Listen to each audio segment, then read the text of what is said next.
However, you tune in to the news bulletin today, March the 21st, coming first with local news.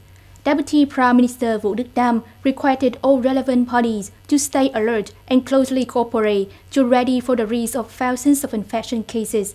The request was delivered at yesterday's meeting of the National Steering Committee for COVID-19 epidemic.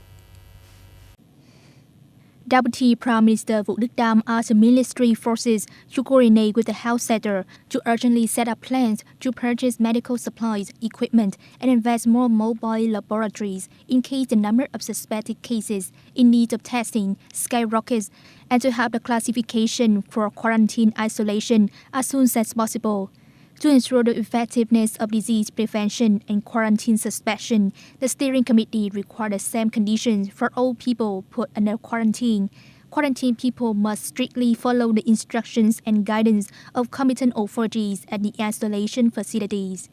The plan of preparing hotels for quarantine will be applied for people working in diplomatic affairs and other important projects. There are more than 7,300 people being in quarantine in hospital. Therefore, the National Steering Committee suggested moving part of these suspected cases into military medical facilities for quarantine or setting up the field hospitals if necessary.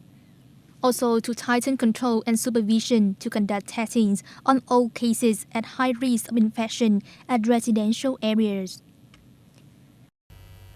According to the Ministry of Industry and Trade, the regulations on disease control adopted by the European Union on Tuesday in the short term will not directly affect the two-way trade between Vietnam and EU.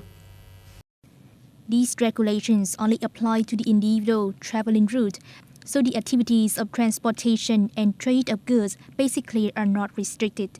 However, the delivery of goods to the EU might be affected greatly as many flights are cancelled.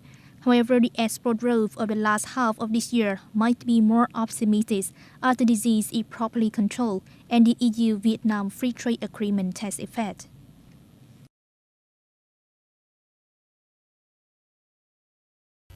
World News. North Korea fired two projectiles that appear to be short-range ballistic missiles into the sea off the east coast of Korean Peninsula, South Korean military reported. The suspected missiles were fired from North Pyongyang province, South Korea Joint Chief of Staff said. Japan's Coast Guard said that North Korea appeared to have fired a missile which landed outside of Japan's exclusive economic zone's waters. The launch on Saturday followed two earlier this month on March the 2nd and March the 9th, respectively. The North Korea state media KCNA also said on Saturday that the country leader Kim Jong-un guided an artillery fire competition between combined units of the North Korea Army on Friday. North Korea announced it would hold in April a session of the Supreme People's Assembly, which will gather almost 700 officials across the country. Analysts said this is a clear message delivered from North Korea that this country is confident in managing the coronavirus situation.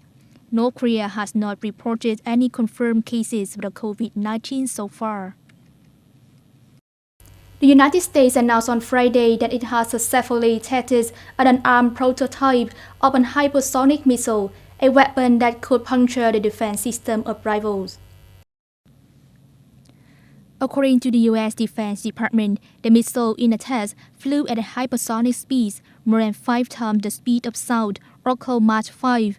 The Pentagon said this is a new step in developing the hypersonic glide weapon, strengthening the fighting capacity of the Army. Hypersonic weapons can take missile warfare, particularly nuclear warfare, to a new and frightening level. They can travel much faster than a current nuclear-capable ballistic missile. That's why many countries pay efforts to invest into such weapons. In December last year, Russia declared it has equipped its military forces with the first generation of a Vanguard hypersonic missile, making it the first country to claim an operable hypersonic weapon. Last October, China displayed its DF-17 hypersonic glide vehicle in its National Day military parade. That's all for today's news. Thank you for joining us and goodbye.